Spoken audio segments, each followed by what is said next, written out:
après avoir reçu plusieurs questions de nos très chers abonnés, alors comment définir les appuis encastrés, articulés, rigides en rotation et introduire les cas de charge, puis son application avec CPCAD. Voilà, dans la semaine passée, on avait étudié un projet. Je vous avais montré comment calculer et dimensionner, mais aussi ferrailler une poutre en béton armé isostatique avec le logiciel CPCAD. Et les abonnés m'ont envoyé en tout cas plusieurs questions concernant quelques points que nous allons donc étudier aujourd'hui. Voilà, abonnez-vous massivement sur Jinkonga Tutoriel, mais aussi restez connectés concernant toutes nos formations de manière à ce que vous puissiez très bien maîtriser les logiciels CPCAD. Voilà, encore une fois de plus, bienvenue dans notre formation. Alors, nous allons évoluer. Alors aujourd'hui, nous allons travailler sur quelques éléments. Je vais vous montrer premièrement comment définir les appuis que vous êtes en train de voir ici. Donc nous allons étudier trois types d'appuis. Je vais vous montrer premièrement comment introduire un appui encastré. Deuxièmement, comment introduire un appui aussi articulé. Et enfin, on verra comment introduire un appui rigide en rotation. Et le deuxième point maintenant, je vais vous montrer comment peut-on introduire premièrement les cas de charge comme dans Robot Structural Analysis. Mais vous allez remarquer qu'avec le logiciel CIP, c'est vraiment différent. Et de D aussi, je vais vous montrer donc son application. Comment peut-on appliquer donc ces chargements sur notre poutre que vous êtes en train de voir ici. Voilà. Et donc, on peut y aller. Je ferme d'abord ça. Je vais rentrer sur les projets. Ça, c'est les projets, la même poutre qu'on avait dimensionné. Alors, maintenant, je vais premièrement supprimer les appuis que j'avais définis dorénavant pour créer maintenant d'autres appuis. Alors, qu'est-ce que je fais premièrement? Je m'en vais d'abord ici. Je prends d'abord données générales. Je vais vérifier quelques trucs ici. Voilà, donc là, j'ai pas assez de problèmes. Alors, qu'est-ce que je fais? Je viens d'abord ici sur données générales. Vous avez en tout cas donc deux possibilités. Je peux descendre tout simplement ici. Je clique sur édition de la géométrie et décharge de la poutre continue. Je peux cliquer ici. J'aurai la même chose. Tout comme je peux fermer, je prends directement les raccourcis que vous êtes en train de voir ici. C'est la même chose. Et donc, je clique. Voilà, dès que je clique, voilà ce que je viens d'obtenir. Alors, à ce niveau maintenant, je prends d'abord appui, je clique sur définir appui, et puis je viens cliquer à gauche. L'appui que vous êtes en train de voir ici à gauche, c'est un appui donc articulé.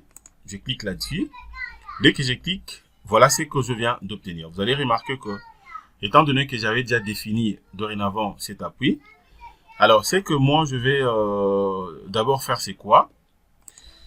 Je prends d'abord ça. Attendez, je vais chercher d'abord à créer un truc ici.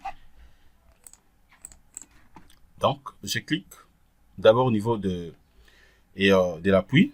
Je viens ici, je vais cliquer sur description de nœud. Je clique une seule fois.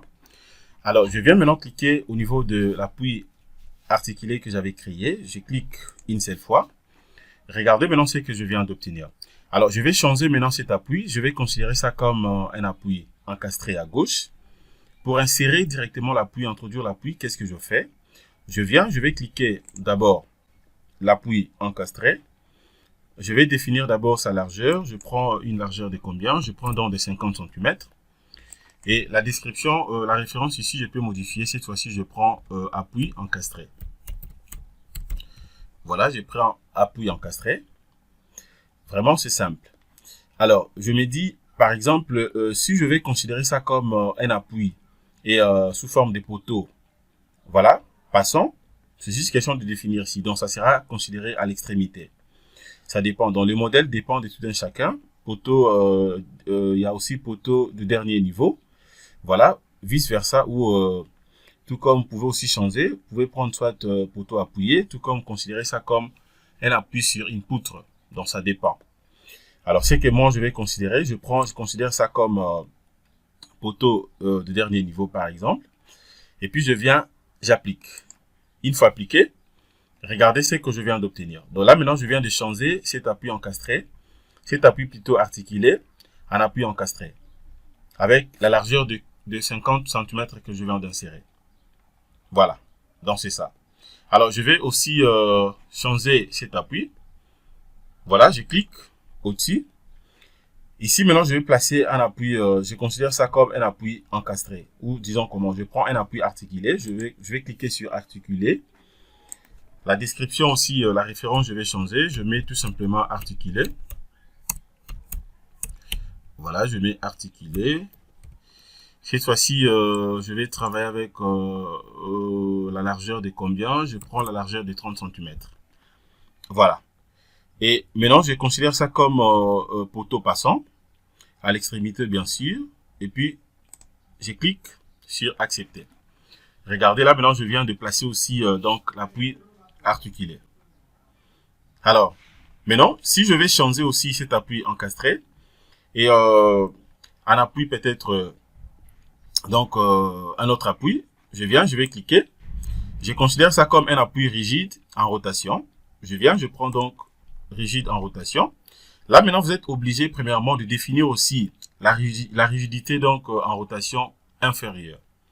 Voilà, ce qui me concerne ici, je peux travailler avec ça par défaut ou carrément, ça dépend de projet, vous pouvez aussi modifier. Alors, je viens ici, je vais mettre seulement le nom de cet appui. J'écris donc appui rigide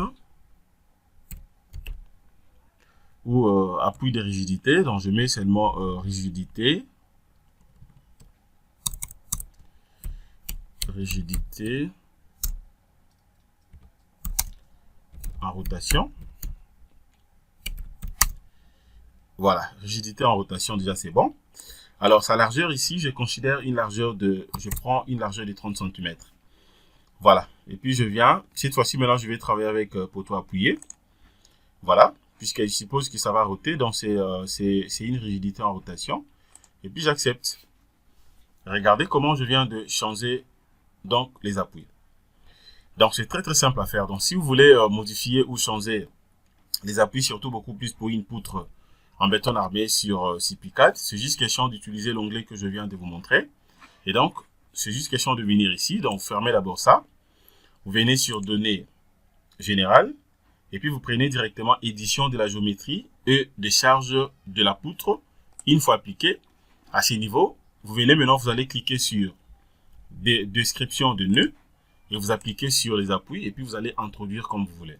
Donc c'est très simple. Voilà. Alors de deux maintenant, je vais vous montrer également comment peut-on donc insérer les cas de charge. Introduire les cas de charge comme dans Robot Structural Analysis. Qu'est-ce que je fais ici? Pour introduire les cas de charge, d'abord je peux je peux venir directement ici sur l'hypothèse de vie. Vous allez remarquer qu'une fois que je viens cliquer ici, vous allez voir qu'il y a déjà des charges que j'avais donc bel et bien insérées. Regardez, mes chargements sont là. C'est que j'avais utilisé par rapport à ces projets. Alors, si je vais supprimer les tout, je peux venir même ici, effacer les charges, je clique, et puis je viens cliquer sur les charges que moi je vais supprimer. Ou carrément, je peux faire ça comme ceci. Attendez, je vais vous montrer comment le faire rapidement. Je viens d'abord ici, je vais cliquer. Voilà, et qu'est-ce que je fais?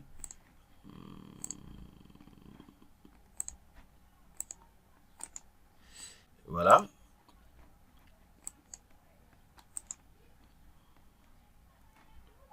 Voilà. Là, je peux directement aussi supprimer. Mais attendez, je vais d'abord le faire apparaître. Bon, je le fais de l'autre côté directement. Donc, je ferme. Comment je peux définir directement le cas des charges? C'est juste question de venir aussi sur données générales. Données générales et puis je viens cliquer sur hypothèse des charges. Je clique sur hypothèse des charges. Vous allez remarquer que les cas des charges, donc c'est déjà défini, ont été définis bien avant. Par exemple, pour les poids propres, vous allez remarquer que le poids propre a été pris en compte. Une fois que vous venez ici, vous allez voir que ça a été déjà pris en compte. Voilà, je n'ai même plus la possibilité de modifier ça ici, étant donné que je l'avais déjà considéré. Alors, ce que je peux modifier, par exemple, les cas, je peux modifier pour la charge permanente, les charges permanentes. Je vais cliquer juste à côté ici. Voici les charges permanentes que moi j'avais insérées. Voilà.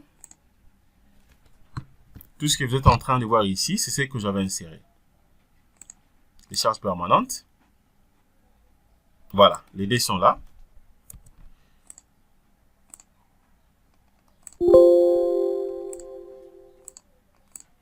Donc, je clique d'abord à côté. Donc, voilà. Alors, ce qu'il faut faire, c'est quoi? Si je vais, par exemple, insérer d'autres cas de charge. Par exemple, je vais ajouter, par exemple, les cas de charge dit une charge permanente, dit au poids des revêtements, par exemple. Donc, je viens ici. Là, vous avez, là où c'est mentionné dans charge permanente, je clique juste à côté. Voilà. Et puis, je viens cliquer sur nouvelle hypothèse additionnelle. Je clique. Ça me demande directement d'insérer donc la référence. La référence, cette fois-ci, je vais mettre 3G. C'est toujours une charge permanente. Alors, maintenant, à ce qui concerne la nomenclature, je mets par exemple revêtement. Puisque c'est que je vais introduire une charge permanente due au revêtement. Je mets revêtement. Sa description, je laisse comme ça, nul. Et puis, j'accepte. Voilà, là, je viens déjà de définir dans les cas des charges. Les cas des charges est là. Voilà, à ce qui concerne donc la charge permanente. J'ai inséré donc troisième cas. Et puis, j'accepte de l'autre côté. Voilà, c'est devenu maintenant 3. Alors, si je vais insérer aussi, par exemple, autre cas des charges, à ce qui concerne la charge d'exploitation, je vais faire la même chose. Je clique ici. Et voilà, je vais cliquer sur nouvelle hypothèse. Voilà, maintenant, ça sera donc qui 2, charge d'exploitation 2. Alors, je me dis maintenant, je vais créer une charge d'exploitation, dit par exemple, bon, d'habitation par exemple. Bon, je peux écrire tout simplement. Voilà, je vais écrire charge d'exploitation d'habitation.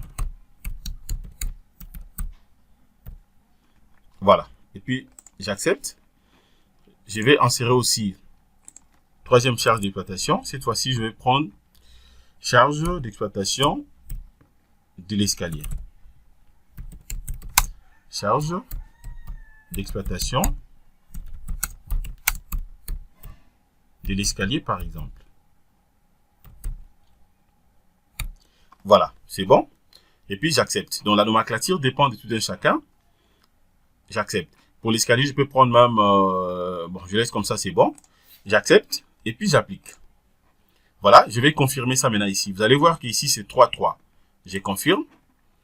Voilà. Là, je viens donc de définir les cas des charges. Alors, si je vais vérifier ça, qu'est-ce que je fais? Je peux maintenant venir ici. Je peux venir directement ici sur données générales. Je viens, je prends justement édition de la géométrie et des charges. De la poutre continue, je clique. Et puis maintenant, qu'est-ce que je fais? Je viens ici. Je vais cliquer sur éditer charge. Voilà. Pour faire apparaître ce que j'avais déjà inséré. Et puis, je viens sur introduire des charges sur la travée. Une fois cliqué, je viens cliquer maintenant sur ces travées. Je clique. Et puis, je fais clic droit. Regardez, maintenant, vous allez voir ici que toutes les charges que je viens d'insérer, tous les cas des charges que je viens d'insérer, apparaissent ici, au niveau de l'hypothèse. Voilà, vous avez donc la charge permanente dit au chape, que j'avais inséré déjà dorénavant. Plancher reposant sur la poutre. Vous avez ce que j'ai inséré tout de suite. Des revêtements. Vous avez aussi charge d'exploitation d'habitation, mais aussi charge d'exploitation de l'escalier. Voilà. Donc, vraiment, tout est là. Voilà. Alors, maintenant, supposons que je vais insérer, si je vais, par exemple, insérer et ajouter d'autres cas de charge. Par exemple, je peux commencer avec quoi? Je prends, par exemple, la charge permanente des revêtements. Je prends ça. Je viens définir directement donc sa charge. Je prends une valeur de 1.35 par exemple. Après avoir donc évalué ça, je prends 1.35. Voilà, ça sera donc considéré comme une charge donc verticale. Donc, il faut cocher, il faut prendre tout simplement axes généraux. Et puis, j'applique. J'accepte. Une fois accepté, regardez ce que je viens d'insérer. Ça apparaît directement ici. Voilà. Je peux venir ici, je clique. Je double-clique. Je vais maintenant insérer la charge d'exploitation et d'habitation. Je prends ça. je vais aussi mettre sa valeur. Sa valeur ici, je prends par exemple, bon, je peux prendre par exemple ça 50. Voilà, je prends ça comme ça 50. Voilà, vous allez remarquer que si je prends axe local ou axe locaux, regardez ce que j'aurai une fois que j'applique. Regardez maintenant le sens. Donc, ça sera considéré comme des charges locaux. Voilà. Et puis, je clique là-bas. Cette fois-ci, je prends maintenant charge d'éclatation de l'escalier. Je vais faire la même chose. Sa valeur ici, je vais considérer, je prends par exemple 250. Voilà, et puis j'accepte. Regardez ce que je viens d'obtenir. Voilà, donc là je viens d'insérer mes chargements sans problème. Donc c'est pour dire que c'est très très simple. J'espère que vous avez très bien suivi comment insérer et donc premièrement introduire les appuis, mais aussi comment introduire donc les cas de charge et son application. Vraiment c'est très très simple. Et à ce niveau, étant donné que je viens de charger déjà donc l'élément, ça dépend de moi. Si je vais lancer les calculs, c'est simple. Je peux aussi lancer les calculs si je vais. Une fois inséré ici, vous êtes obligé d'abord d'accepter. Je viens ici, j'accepte. Voilà, pour que cela soit considéré. C'est déjà accepté. Et puis, je viens maintenant redimensionner ici. Une fois que je viens ici, je clique sur dimensionner. C'est-à-dire que ça sera pris en compte par le logiciel. Voilà. Donc, voilà ce que je voulais vous montrer à ce qui concerne la définition, donc l'introduction des appuis, mais aussi l'introduction donc des cas de charge et son application. Voilà, j'espère que nous sommes arrivés à la fin de notre petite formation. Merci de votre disponibilité, restez toujours connectés. Si vous avez des questions, des préoccupations, n'hésitez pas, écrivez-nous. Nous allons intervenir donc au moment opportun. Passez une excellente journée, au revoir.